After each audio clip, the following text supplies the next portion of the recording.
ดีครับผมชื่อโจนะครับผมก็ก่อนอื่นบอกก่อนเลยครับผมไม่ได้มีโปรไม่ได้มีอาชีพอะไรนะครับแต่ว่า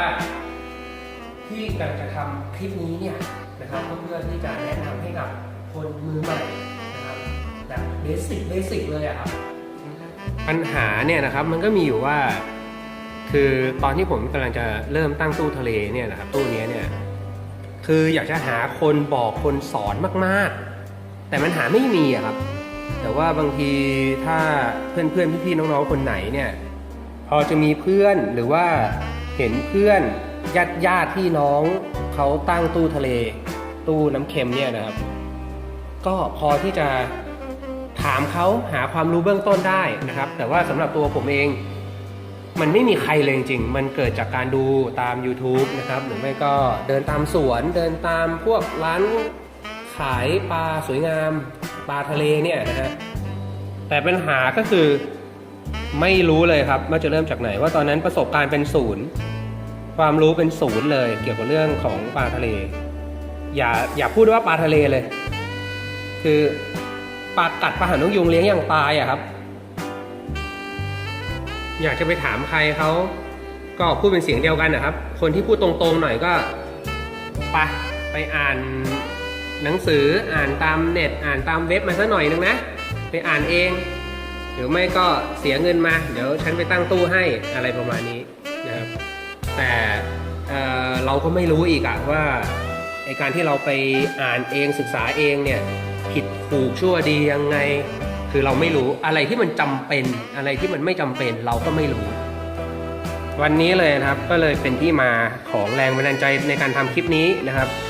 เพื่อหวังนะครับว่าจะให้เป็นประโยชน์กับเพื่อนๆพี่ๆน้องๆทุกคนนะครับที่คิดอยากจะเริ่มเกี่ยวกับการตั้งตู้ทะเลตรงนี้นะครับเหมาะกับใครบ้างเหมาะกับมือใหม่ทุกท่านมือไม้ใหม่นะครับก็ถ้าเป็นมืออาชีพแล้วหรือว่าคนที่เคยมีประสบการณ์แล้วเนี่ยอาจจะเป็นเรื่องที่เราก็รู้กันอยู่แล้วนะครับก็บอกย้ำเตือนกันไว้อีกครั้งหนึ่งนะครับว่าเป็นประสบการณ์ผมล้วนๆนะครับถูกผิดเนี่ยคือลองด้วยประสบการณ์นะครับจะได้ไม่ต้องมานั่งลองผิดลองถูกกันอีกนะครับเพราะว่าของพวกนี้เสียทั้งเงินเสียทั้งเวลานะครับแล้วก็คือสูญเสียพวกปลาหรือปะการังที่เรารักนะครับเขาก็มีชีวิตนะฮะก็อยากจะให้เขามีความอยู่ที่มันไม่ต้องมานั่งเสี่ยงอะไรพวกนี้อีกมันจึงบังเกิดคลิปนี้ขึ้นมานะครับคลิปเพื่อช่วยเหลือคนอย่างผมในสมัยอดีตนะครับที่ไม่รู้จริงๆครับว่าจะไปพึ่งพาหรือปรึกษาใครดีนะครับสำหรับมือใหม่ๆเลยนะครับว่าอุปกรณ์ตัวไหนบ้างที่มันจำเป็นบ้างนะครับแล้วมันมีประโยชน์อะไรยังไงนะครับแล้วถ้าเราต้องการแค่เลี้ยงปลานะครับหรือต้องการแค่เลี้ยงปะการังแค่เล็กๆน้อยๆเนี่ยมันจำเป็นไหมที่มันจะต้องใช้ไฮเทคโนโลยีถึงขั้นแบบเห็นอยู่ใน YouTube เนี่ยเห็นประจำเลยต้องใช้อุปกรณ์นู้นอุปกรณ์นี้อุปกรณ์นั้นนะครับเต็มตู้ไปหมดผมเป็นคนหนึ่งอะครับพี่เคยดูแล้วกลัวว่าโอ้โห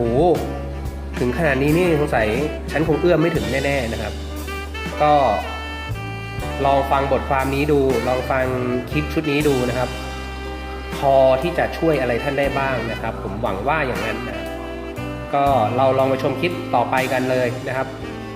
จะพยายามนะครับรวบรวมรายละเอียดให้ได้มากที่สุดนะครับจากประสบการณ์